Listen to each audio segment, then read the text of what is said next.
அன்பான சகோதர சகோதரிகளே, உங்கள் ஒவ்வொருவரையும் ஆண்டவர் இயேசுவின் ஈடு இணையற்ற நாமத்தினால் வாழ்த்துகிறேன், வரவேற்கிறேன்.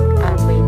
இன்றைய நாளுக்கான இறைவார்த்தை உணவு திருத்தூதர் பணிகள் 2:25. நான் ஆண்டவரை எப்போதும் என் கண்முன் வைத்துள்ளேன். அவர் என் வலப்பக்கம் உள்ளார், எனவே நான் அசைவுறேன். ஆமென். இயேசுவின் பிரியமானவர்களை, இன்றைக்கான இறைவார்த்தையின் மூலம் ஆண்டவர் நம்மோடு பேசுகின்றார்.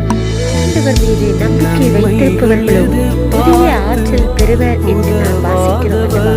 அந்த வசனத்தின்படி பார்க்கின்ற எப்பொழுது ஆண்டவர் மீது நாம் நம்பிக்கை வைக்கின்றோம், அப்பொழுது நாம் சிறிதும் அசைவுற மாட்டோம், கலங்க மாட்டோம். என் வலப்பக்கம்